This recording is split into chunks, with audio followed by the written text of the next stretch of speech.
Good morning. We're fortunate this morning to hear Gary Smart playing Henry Mancini's Soldier in the Rain.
Thank you so much, Gary.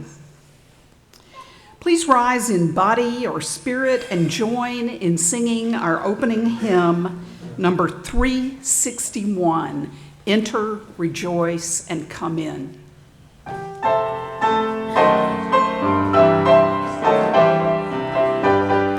We'll sing all the verses.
Please hear our opening words written by Mary Oliver. Who made the world? Who made the swan and the black bear? Who made the grasshopper? This grasshopper, I mean. The one who has flung herself out of the grass, the one who is eating sugar out of my hand, who is moving her jaws back and forth instead of up and down, who is gazing around with her enormous and complicated eyes. Now she lifts her pale forearms and thoroughly washes her face. Now she snaps her wings open and floats away.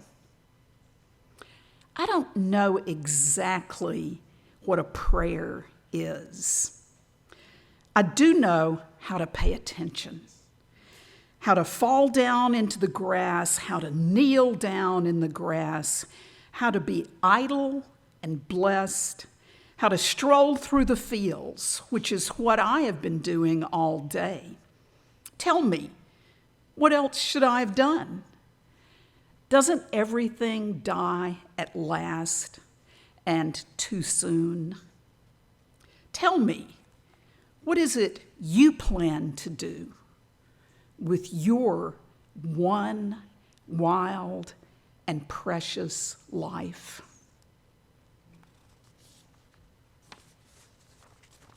Good morning. My name is Elizabeth DeCoux, and it's my privilege, along with Donna Zimmerman, to serve as your co-worship leader this morning.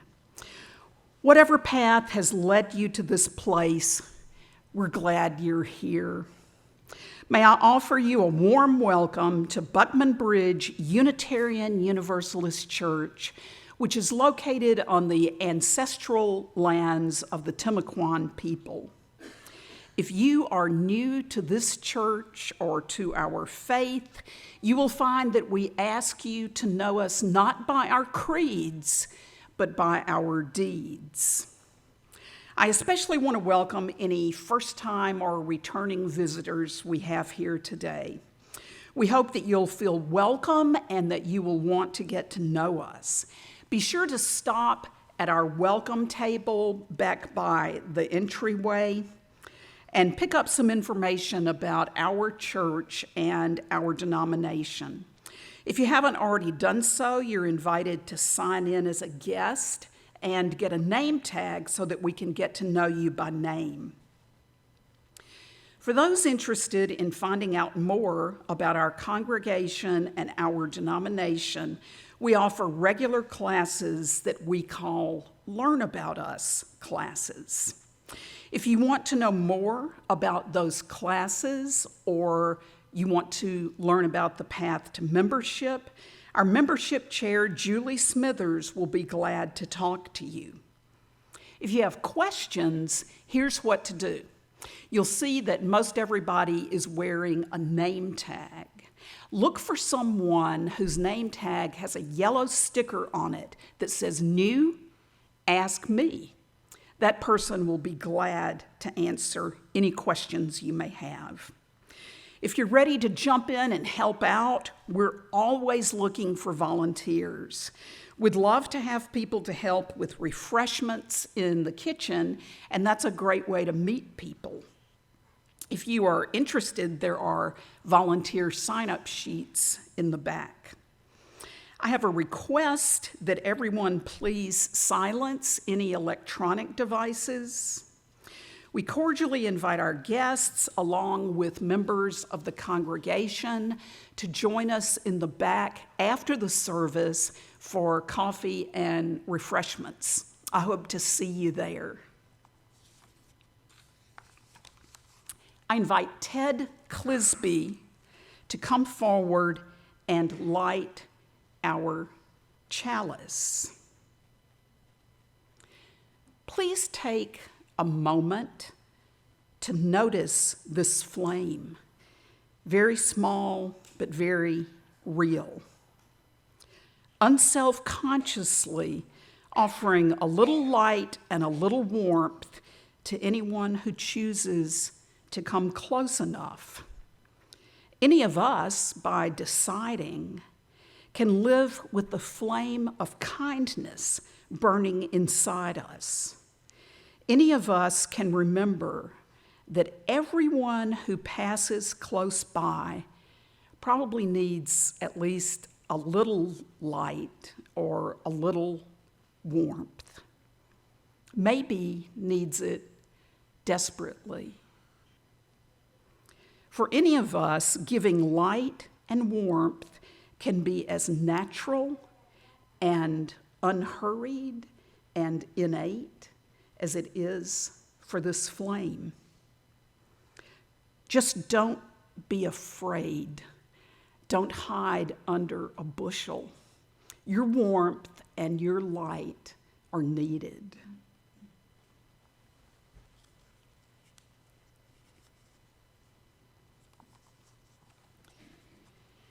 We're delighted to have longtime BBUUC member Lynn Wadley providing our special music today. Lynn is a gifted singer and musician, a talented teacher, and even a composer. She can coax beautiful sounds from almost any object you give her. Lynn especially enjoys scheduling the special musicians who provide our music on Sundays. Welcome, Lynn. Thank you. All of us want to think that we fit in. And this little song says that we all do, we all belong, no matter how different we might seem to be. And I hope that you'll help me with the chorus, which is what it starts with. This was written by Bill Staines, who lives in Massachusetts. I heard him many times before I moved down to Florida. All God's critters got a place in the choir. Some sing low, some sing higher, some sing out loud on the telephone wire, and some just clap their hands. Listen to the bass, it's a one on the bottom where the bullfrog croaks. The hippopotamus moans and groans with a big to-do.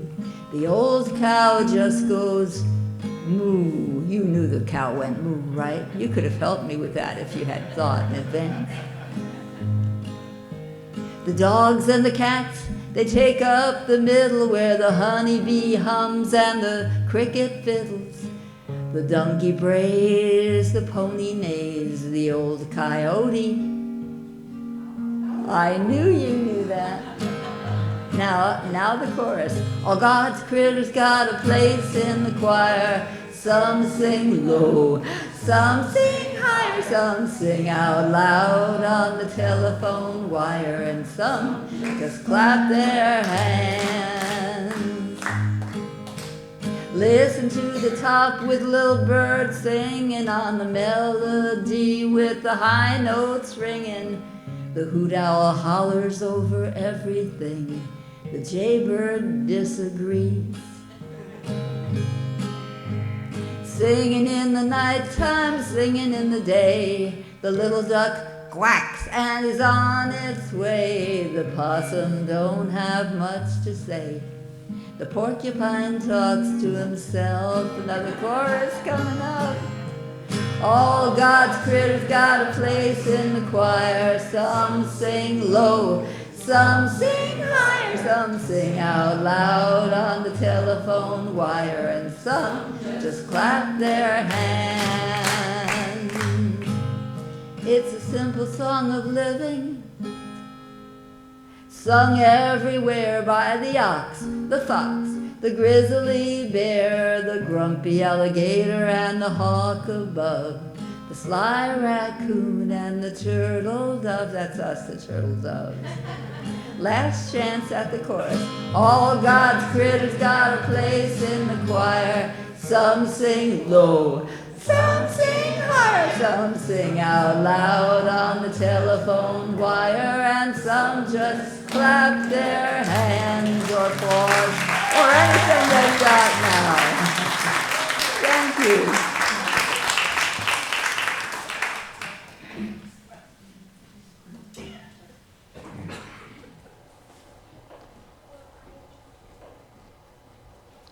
Thank you, Lynn.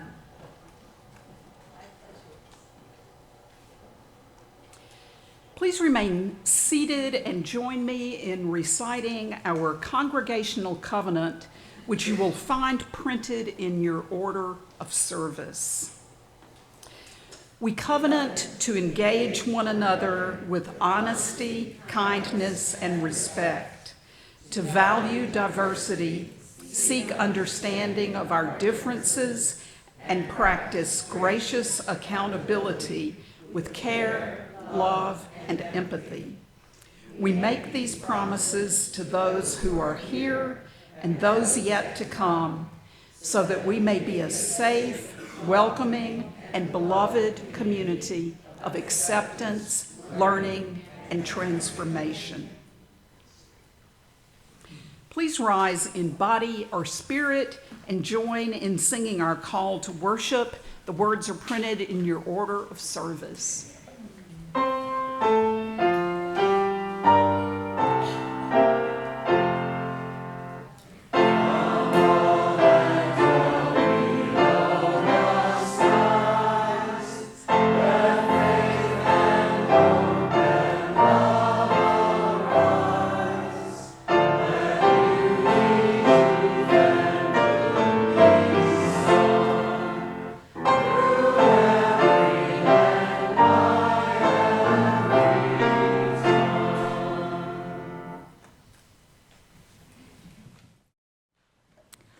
Our sermon today was authored by Reverend Dr. Bonnie McClish Dlott. She currently serves as a consulting minister at the UU Church in Petaluma, California. And those words will be brought to life today by our own Kris Kynes. Kris?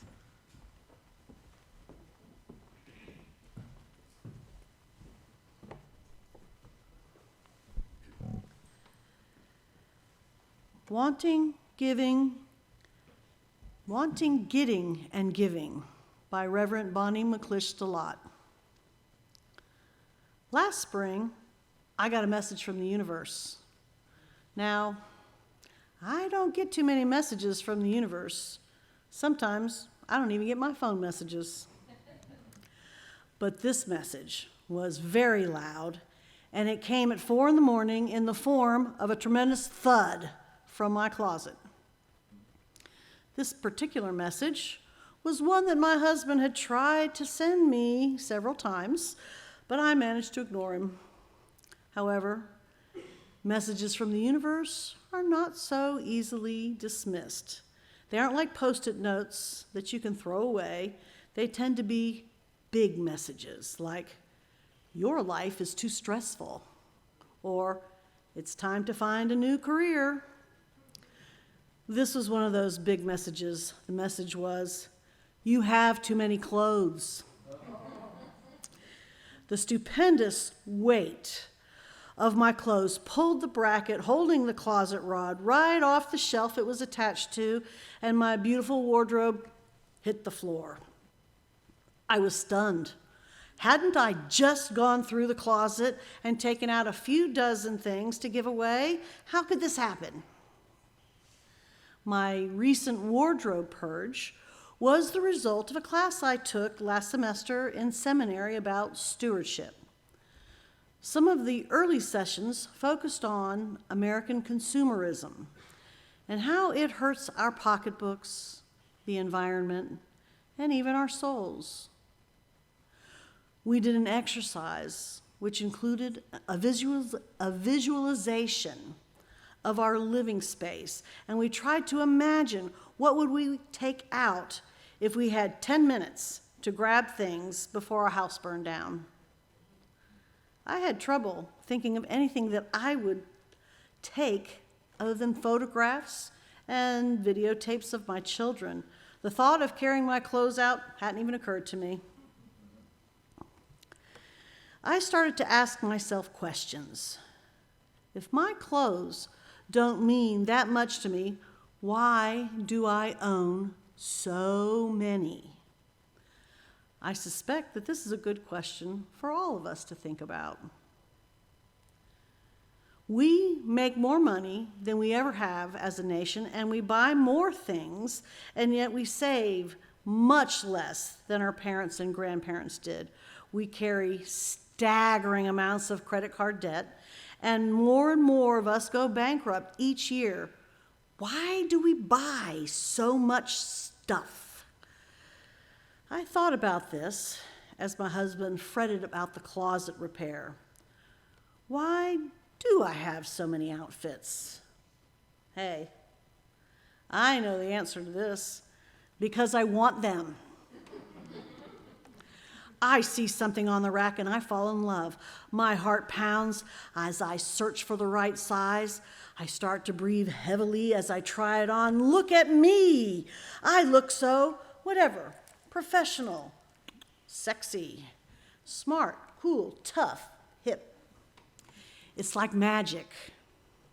I'm transformed into a new person in this outfit, and I like what I see. If I just had this outfit, I would feel good about myself. Each piece of clothing is a transformational opportunity. My spouse announced that it was time to go for a pilgrimage to Home Depot. I felt so guilty about my clothes that I agreed to go with him.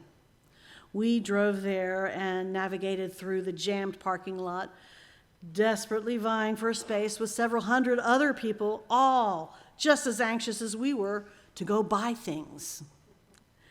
We walked down the aisles, towering with merchandise, and as usual, I began to feel overwhelmed by the transformational opportunities I saw. Here is an opportunity to be transformed into a person with perfect kitchen countertops. Ooh. And here is an opportunity to be transformed into a person with hardwood floors. Ah. How about an opportunity to be transformed into a person with a beautiful yard? I could be so happy. Luckily, my husband was on a mission and just wanted to be transformed into a person who could hang up his few shirts up in a closet that was supposedly half his. He picked out some braces that looked like they could hold up an entire circus tent, and we headed for the cashier. We managed to get out of the store and back home without incident, and by the end of the day, my clothes were hanging up again. This wasn't the end of my story for me. I was starting to feel that I understood my own wanting. It had to do with becoming someone improved, someone I liked better than who I was without the item. And yet, I had to ask myself, in the case of my wardrobe, had I actually become someone better once that new outfit was in my possession? Had that happy feeling persisted past one or two washings? Even more importantly, what was it about myself that needed transforming? And how is real transformation accomplished? Can it be accomplished by getting things? I tried to think back, to remember significant transformations in my life. Most of them happened as a result of a lifelong commitment to my partner, to my children, and to my work in ministry. Each of these commitments involved wanting and getting, but as I thought about it, I began to understand that I hadn't been transformed by wanting and getting. I had been transformed by the giving that happened after the wanting and getting. For example, I wanted the love and security of a life partner, and I got it. But what transformed me wasn't in the getting. It happened later, in the giving, in the learning that I was capable of making sacrifices and working with my spouse to make a better life together. The wanting and getting of my children was not particularly transformational for me. Well, at least not permanently. It was later in the giving, and the giving, and the giving, and the giving that transformation happened. When my children were young, I learned that I was stronger than I thought I was, more patient than I thought I was, and capable of feeling more love than than I had ever dreamed of. I learned that I could put someone else's interests ahead of my own, and I could be counted on. Most importantly, I learned that even though I was not perfect and never would be, I was loved and needed. All this I learned not from wanting and getting, but by giving. My path into the ministry is yet another example. When my second child was born, I realized that I had everything I'd ever wanted, and yet I wasn't really happy. In the years that followed, I searched for that missing thing that would do the trick. It won't surprise you to hear that the thing that I needed was the opportunity to use my gifts to express my love for life within a community. After the wanting and the getting, I need to give myself back to my partner, to my family, and now to my Unitarian Universalist community and movement. And now you know something about my struggles with wanting and getting and giving, mostly as it applies to my energy and time. But I'd like to get back to my wardrobe. It cost a lot of money, and yet it has very little actual worth to me. My Old Testament teacher would tell me that it was idolatrous, that the money I spent on it was spent for my own glorification and thrill. I'd have a hard time arguing with him. Wouldn't it have been nice if I had spent some of that money on something that was more meaningful, something that reflected my values as a Unitarian Universalist? I think it's hard to talk about money, and maybe to some, a discussion of money seems out of place in a church. I don't agree. Money is something that means a lot to us, and so does our faith. And somewhere I believe that the way we use money should have something to do with our faith. As Unitarian Universalists, we are no different than folks in other denominations. We need money to pay for our food, our shelter, our clothes. We need to save for our children's education and for our retirement. We give some of it away to our church and some to other good causes. We are different, however, in two important ways. As a whole, Unitarian Universalists make more money than other people in other denominations, and we give less of it away. And I worry about this. All religions stress the importance of generosity. After my reflection about wanting and getting and giving, I started to wonder, are we hurting ourselves by not giving? Are we missing a real transformational opportunity? I know that sitting in this room now are some exceptional people that do give to our church and to other charities very generously, perhaps so generously that they have to make sacrifices in other areas of their lives.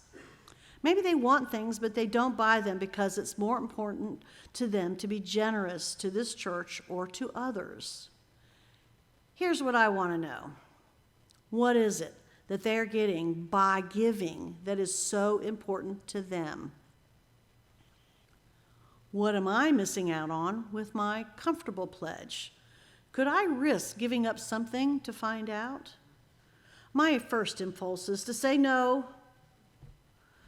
I already give to the church, and I don't want to be deprived or deprive myself of something that I want.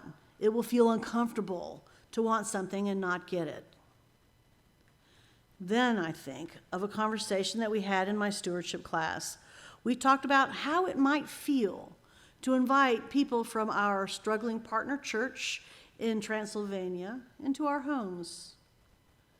I imagine showing them my closet bursting with clothes and my refrigerator stuffed with food and fine wine, and then I imagine saying to them, I'm sorry, but I just can't afford to help you to feed and house your minister or to help you buy a cow so your children can have fresh milk. I can't afford to help you because I need to buy myself more clothes so I can feel happy for a few days. When I imagine this scenario, I feel far worse than I would just passing on a great outfit. I understand that wanting and getting things doesn't really transform me at all. In fact, I suspect that wanting and getting might even be preventing me from becoming the person I long to be. Well, who is that person? One way to find out is to ask myself, how do I want to be remembered? I could just see the obituary now. Loving daughter, wife, and mother. She was a snappy dresser. I would much rather read that my lifelong commitment to giving reflected the love that I felt for life and for Unitarian Universalism. I hope that others will be inspired when they read that I tied to the church I served and left part of my estate to the Unitarian Universalist Association. I don't want to leave as a legacy for my children the ideal of wanting and having. It wasn't enough for me, and I know it won't be enough for them either.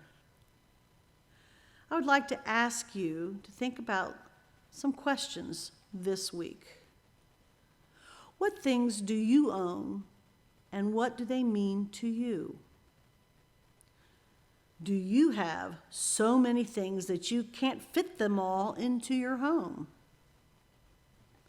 How much more do you think you need to buy to be happy? Is wanting and getting enough for you? What would you give up to feed someone who's hungry?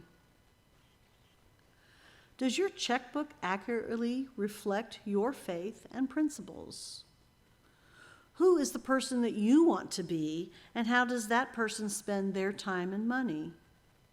Are you ready to be transformed into that person? Let me end by saying that the message I received from the universe turned out to be a message of hope. The message was, you have enough to make a difference. If I can make a difference, together we Unitarian Universalists can make a big difference. I believe that if we are willing to look carefully at our lives and give as generously as we can be transformed into the people and the movement we dream of being. We can bring our life-affirming vision of love and justice into a world that so desperately needs it. That is my hope and my dream, and is worth more to me than anything I could buy. May you go in peace and give your very best this week. Blessed be.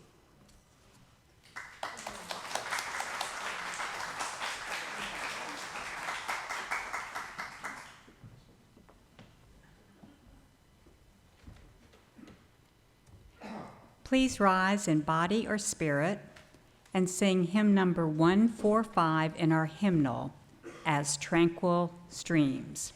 We will sing all the verses, and then if you will remain standing for our closing words and the extinguishing of the chalice, please.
come forward and extinguish the chalice as I read the closing words by Susan Carlson.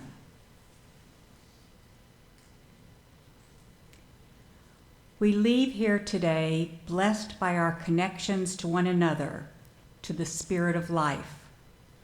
Walk lightly so you can see the life that is below your feet. Spread your arms as if you had wings and could dance through the air.